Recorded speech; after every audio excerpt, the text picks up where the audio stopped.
Oh,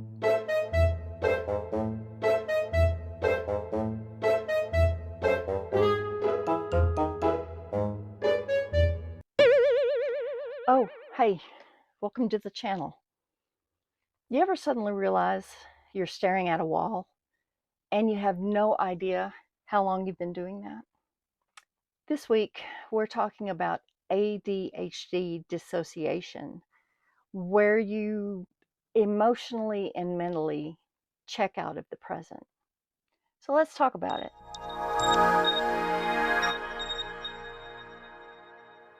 Let's talk about what it is, why it happens, and how to deal with it, what it looks like. ADHD dissociation isn't just zoning out. It's your brain leaving the group chat. Symptoms can include staring into space like you're buffering, feeling emotionally floaty or numb, forgetting time in weird chunks. For example, you remember something leading up to an event and things after the event, but you don't remember the event itself. Or watching your life like you're a spectator, like that movie, The Truman Show, or how people describe when they are in the operating room and suddenly they leave their body and look down on the doctors operating on them. Sounds fun, right?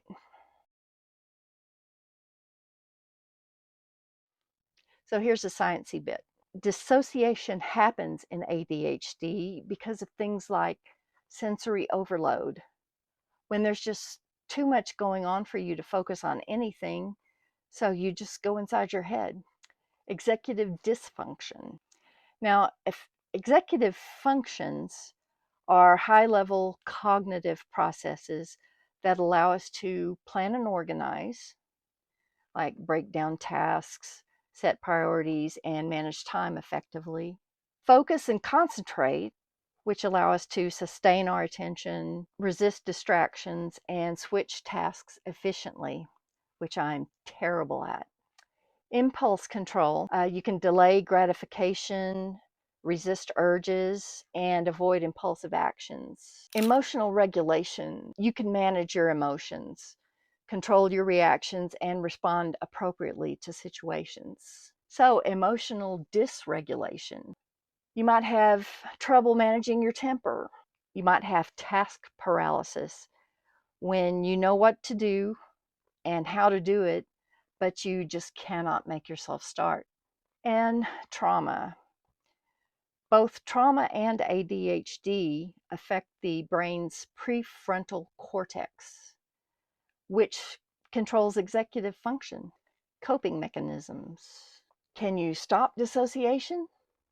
Not exactly, but you can learn to manage it. Here are a few tools that actually help. Name it when it happens. Just say, oh yeah, my brain's gone out to lunch again. Use grounding techniques, like splash cold water on your face. Feel a texture that you like maybe your dog's fur. Strong smells, like your favorite perfume or a scented candle. They can make your brain snap back into focus. You can set timers, kind of like a, hey, are you still here timer? They work wonders.